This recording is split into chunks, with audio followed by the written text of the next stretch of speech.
Muitos chegam até mim dizendo: Nicolas, quais são os seus projetos para o Brasil? Aqui no Congresso, em apenas 2 anos, já apresentamos 30, mas eu vou te dar a resposta para essa pergunta. Sempre quando perguntarem, pode responder.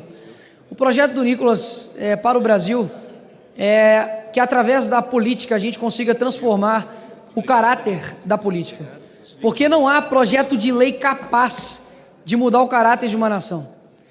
Não há projeto de lei capaz de mudar que um homem corrupto se torne um homem correto. Não há projeto de lei capaz para transformar um juiz tirânico em um juiz imparcial. Não há projeto de lei capaz de fazer com que pessoas sejam morais, sendo que elas são a vida inteira mau caráter. Por que eu digo isso? Porque nós estamos vendo agora no nosso país, e mesmo você sendo de direita, esquerda, centro, para trás, para frente, não me importa, mas se você tem um mínimo de honestidade intelectual, você vai perceber que há uma semana, José Dirceu, a pessoa que idealizou o maior esquema de corrupção do mundo, está solto, livre, inclusive um chute, pode até concorrer a algo aqui nesse Congresso Nacional. Rachadores confessos estão aqui impunes, líderes de facção criminosa estão meramente soltos e livres pelo STF. Enquanto isso, uma senhora, que, me perdoe pela palavra, que defecou na mesa do ministro Alexandre de Moraes, uma atitude deplorável, vergonhosa para a nossa democracia, mas agora tem uma pena de 17 anos nas suas costas. Atitudes idiotas e burras, pelo que eu saiba, não são crimes. Até mesmo deveriam sim cumprir pelo depredação de patrimônio público, dano ao erário, mas burrice não é crime. Até mesmo se fosse, algumas pessoas aqui no Brasil iriam pegar a prisão perpétua. Agora, por que isso está acontecendo? Porque ela não é filha de nenhuma celebridade, porque ela não é parente de nenhum presidente, porque ela não está envolvida com nenhuma pessoa de poder. Porque ela, assim, é uma pessoa que estava lá e cometeu diversos crimes de menor potencial ofensivo, até mesmo porque era um crime impossível. É como se eu dissesse que eu iria envenenar alguém com um copo de água potável. É como dizer que aquelas pessoas que estavam aqui iriam dar um golpe de Estado. Faça aí uma breve pesquisa no que é golpe de Estado em toda a humanidade, você verá que é bem diferente do que aconteceu aqui no fatídico dia terrível do 8 de janeiro. E por que eu estou dizendo isso? Porque enquanto nós estamos aqui, enquanto eu vejo a minha filha, enquanto eu saio para poder me alimentar, poder trabalhar, ainda há pessoas que estão sofrendo por conta de uma perseguição judicial. Eu sei que tudo que eu vou falar aqui, talvez para alguns, não vai ser capaz de sensibilizar um coração tão de pedra. Afinal de contas, existem pessoas aqui que não podem dar um passo para trás, porque já estão num lamaçal tão grande ideológico que jamais concordariam comigo. Mas eu já ouvi aqui nessas sessões, por exemplo, pessoas vangloriando, por exemplo, Marighella, ou até mesmo Che Guevara, ou Stalin, ou qualquer outra figura que seja da história, com uma falácia de luta por direitos humanos, ou luta por pessoas que estão em situação de vulnerabilidade.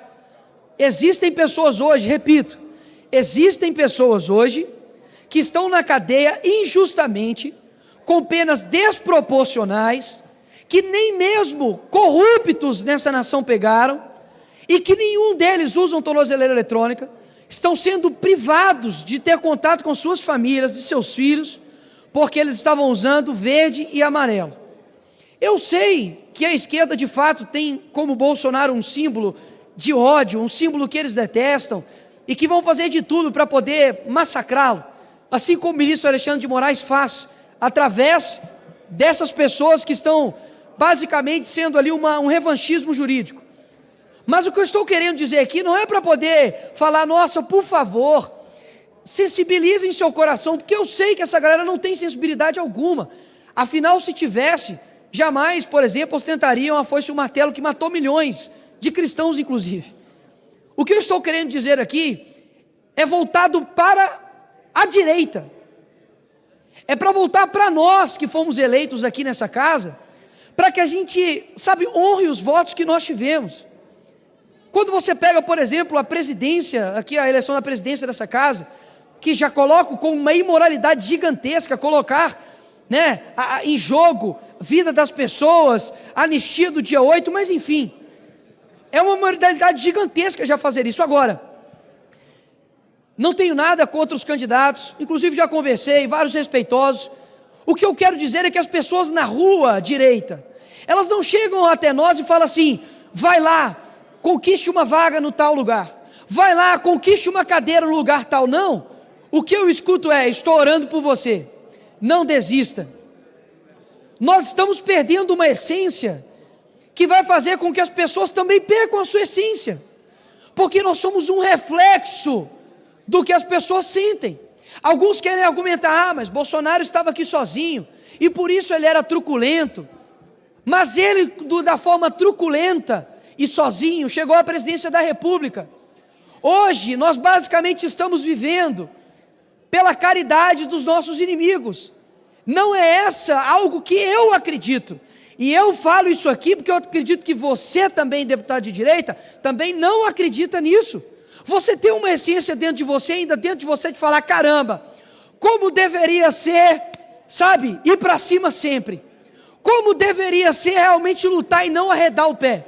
Porque uma coisa tem que bater palma para alguns, por exemplo, do PT.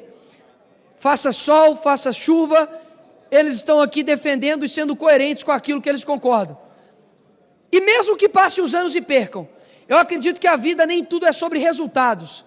Eu acredito que a sua disposição em mostrar por aquilo que você está defendendo diz muito sobre você. Dificilmente o grito de uma criança no estádio vai fazer com que o time vença. Mas quando o jogador vê aquele torcedor, mesmo que pequeno, mesmo que uma criança, lutando, sabe, se erguendo por algo que é correto, aquilo dali muda tudo. Porque eu acredito que todos nós fomos chamados para um tempo. Eu não tenho dúvidas que eu fui chamado para esse tempo. E não é uma exclusividade minha, é de todos nós. Afinal de contas, a gente poderia ter nascido em qualquer época dessa humanidade. Mas nós somos chamados para esse tempo. E o que eu não quero é me arrepender de ter ouvido a minha essência dentro de mim, dos votos da minha família, dos meus amigos, das pessoas que me param na rua, porque simplesmente alguém me disse que é preciso fazer uma coalizão. Coalizão de verdade, em alguns momentos é necessário.